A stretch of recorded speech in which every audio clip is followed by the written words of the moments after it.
Salut, j'espère que tu vas bien. Aujourd'hui, je te retrouve dans une nouvelle vidéo où je vais te parler de mon avis sur les régimes et sur les rééquilibrages alimentaires.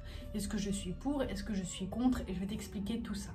J'espère que la vidéo te plaira. Alors, je suis contre les régimes. Je vais l'expliquer pourquoi. Et est-ce que je suis pour les rééquilibrages alimentaires? Ça dépend. Donc c'est une grande question qui a plusieurs réponses. Je vais te dire que tout dépend de l'intention qu'on a, mais je vais un peu développer ça quand même.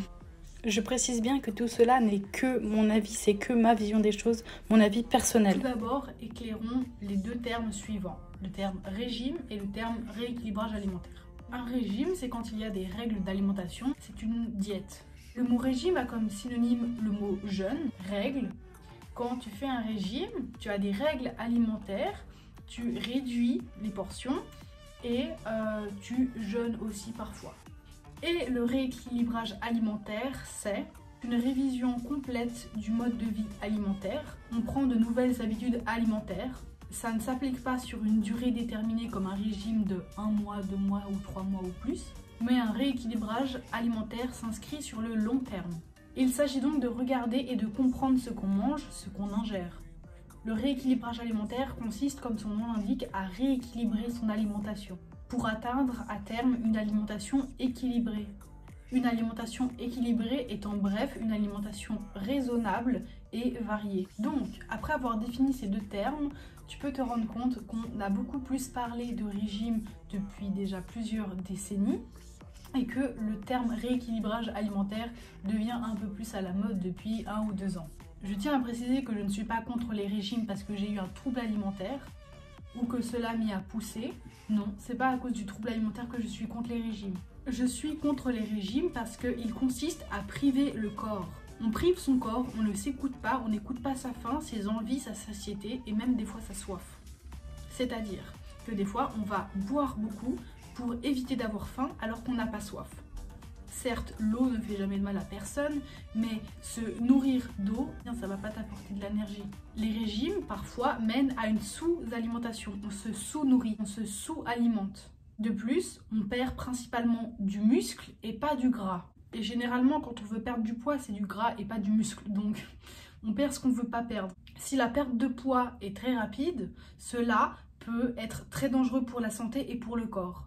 Une perte de poids très rapide est due à un jeûne pendant plusieurs jours ou à un régime très rapide, très brusque. On ne change pas une habitude du jour au lendemain. Ce n'est pas du jour au lendemain où tu vas commencer à faire du sport, manger sainement, arrêter de fumer et te coucher tôt et ne plus regarder Netflix jusqu'à 3 h du matin. C'est pas en un jour que tu prends des nouvelles habitudes, ça se fait sur le long terme et c'est petit à petit. Commence pas à vouloir faire du sport 3 fois par semaine. Fais d'abord 1 fois par semaine pendant environ 1 mois pour que tu aies pris cette habitude. Ensuite, le 2e mois, tu fais 2 fois par semaine, etc. Tu inclus une habitude lentement, mais sûrement. Un régime n'est pas lentement, mais sûrement. Le régime est basé sur une perte de poids. Un rééquilibrage alimentaire est basé sur manger mieux, prendre conscience de ce qu'on mange. Un corps adulte a besoin de minimum 1500 calories par jour et avec le régime, je vois plein partout des régimes qui disent manger 800-900 calories par jour, ce n'est pas suffisant. Il y a des applications où tu peux noter en combien de semaines tu veux perdre tel poids et te disent des fois à manger 800 calories environ par jour. Mais en plus, c'est des jeunes qui peuvent tomber sur ces applications-là. Je suis tombée sur ces applications-là et pour un jeune en développement, manger 800 calories par jour, ce n'est pas possible pour son développement. Un régime coupe généralement de la faim, de les envies et de la satiété. Sur internet, on te donne des astuces à la con comme boire du jus de citron après chaque repas pour brûler le gras que tu as mangé. Et bien sûr, il y a plein de gens qui sont jeunes et qui sont très influençables et qui absorbent toutes ces informations totalement débiles parce que c'est pas en buvant du jus de citron que tu élimines le gras que tu viens de manger. Boire du jus de citron, c'est bon pour la santé, par exemple un verre un matin sur 2, mais boire du jus de citron pur après chaque repas, c'est pas bon du tout parce que l'acide qu'il y a dans le citron brûle autant l'œsophage que l'estomac, je crois. En tout cas, l'œsophage, le jus de citron ne brûle pas le gras que tu viens d'ingérer. Sauf que beaucoup de jeunes, dont moi, y croient et font ça et se brûlent littéralement l'œsophage. J'ai vu ces astuces quand j'avais 13 ans, je les ai crues et je les ai pratiquées. Mais ce qui est pire, c'est qu'il y a plein d'influenceurs, de personnes fit qui prônent ces conseils, ces astuces à une communauté qui y croit. Et c'est pas bien du tout ça. Et puis en plus le gras, c'est pas du tout mauvais pour la santé. Faut pas en manger trop, certes. Faut pas manger trop de gras. Mais le gras, c'est la vie, c'est normal, il faut manger du gras. De plus, souvent quand on fait un régime, c'est parce qu'on a peur d'être trop comme ci ou trop comme ça, d'être de trop. Ça vient de la peur d'être trop. Hein. Trop comme ci, trop comme ça, trop différent, peut-être trop gros ou trop quelque chose, d'être de trop. Et c'est une peur, donc on est guidé par la peur et faire les choses par la peur, c'est jamais la bonne intention. Tout dépend de la bonne intention. Après, si tu fais un régime par amour parce que tu as envie de restreindre ton corps par amour pour qu'il jeûne un petit peu, ok, il y a des gens ils veulent jeûner pour se désintoxiquer ou des trucs comme ça, ils font ce qu'ils veulent. Mais le faire par peur, c'est pas la bonne intention. Je suis pour le rééquilibrage alimentaire. Si le rééquilibrage alimentaire, c'est, parce que moi je vois ça comme ça, c'est une prise de conscience alimentaire et le but c'est de manger sainement, suffisamment, mais sainement. Voilà, donc tu peux manger suffisamment, donc environ 2000 calories par jour de paquets de chips, ou alors sainement en mangeant varié et en mangeant des légumes ou tout ce qui est des graines ou du couscous, du riz, des trucs comme ça. Pendant le rééquilibrage alimentaire, on se rend souvent compte qu'on était au-dessus des apports nécessaires que notre corps a besoin et donc on diminue les rapports, mais c'est pas dans le but de perdre du poids, mais plutôt de faire du bien à son corps car il n'a pas besoin de toute cette énergie en fait.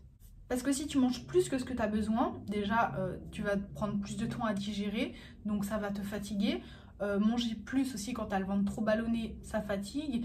Et certes, tu vas peut-être prendre du poids si tu manges trop, mais ça peut facilement, si après tu es en surpoids médical, tu vas avoir plus de difficultés à faire certaines activités. Sur l'instant même, manger trop, souvent tu as envie de faire une sieste ou tu as envie, t'as plus vraiment envie de bouger parce que tu digères beaucoup plus que ce que tu avais besoin.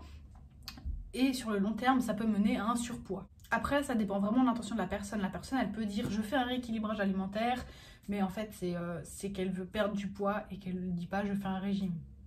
Elle se voile peut-être la face. Le vrai rééquilibrage alimentaire, c'est pour son bien. C'est pour son corps, pour se faire du bien à son corps et à soi-même. Se donner des bonnes choses. C'est aussi prendre conscience de ce qu'on ingère, de ce qu'on donne à notre corps. Mais un rééquilibrage alimentaire, c'est aussi se reconnecter à sa faim, ses envies, sa satiété. C'est fait par amour pour son corps, le vrai rééquilibrage alimentaire. Après, c'est vrai qu'en ce moment, les régimes, ils sont un peu has-been. On entend moins parler des régimes parce que maintenant, on est passé au rééquilibrage alimentaire. Je ne suis pas pour les rééquilibrages alimentaires parce que c'est à la mode ou quoi que ce soit, mais parce que c'est une réelle prise de conscience sur son alimentation, si c'est fait correctement. C'est une réelle prise de conscience sur son alimentation, sur ce qu'on ingère et ce qu'on fait du bien à son corps aussi. Et quand on fait un régime, c'est pas du bien à son corps. Voilà. Et c'est à l'inverse de l'amour de soi, à l'inverse de ce que je prône. Et le rééquilibrage alimentaire, si c'est avec la bonne intention, par amour pour son corps, c'est fait avec la bonne intention et ça, c'est ok. Les régimes, outre que ça soit has-been, c'est aussi largement nocif pour son corps et on se déconnecte de son corps. De plus, le poids qu'on perd, on le reprend très rapidement et même plus que ce qu'on a perdu. Pourquoi ? C'est très simple, quand tu te restreins beaucoup, après qu'est-ce qui se passe ? Tu vas craquer à un moment ou à un autre. C'est normal, c'est le cercle, restriction, enfin le cycle. Le cercle vicieux, pardon, restriction, craquage, culpabilité aussi, restriction, craquage, culpabilité, je te l'ai déjà expliqué plein de fois. Je te mettrai dans le petit i juste ici ou juste ici la vidéo où je parle de la culpabilité, de la restriction et des craquages. Le rééquilibrage alimentaire, s'il est fait et mis en place par amour, c'est la bonne chose à faire. Mais surtout, écoute-toi, écoute ton corps. Mange ce que tu souhaites. Ton corps, il t'envoie tous les signaux nécessaires par jour si tu es connecté à ton corps. Et même si tu n'es pas connecté à ton corps, il t'envoie beaucoup de signaux. À toi de les écouter et à toi de les entendre. Voilà, j'espère que cette vidéo t'aura plu, que tu auras compris pourquoi j'étais contre les régimes et que j'étais plutôt pour les rééquilibrages alimentaires. Si c'est fait avec la bonne intention. J'espère que la vidéo t'a plu, que tu auras appris des choses. Si tu as des questions, n'hésite pas à les mettre dans les commentaires. J'y répondrai avec grand plaisir. En attendant, je te dis à très vite pour une nouvelle vidéo. Salut!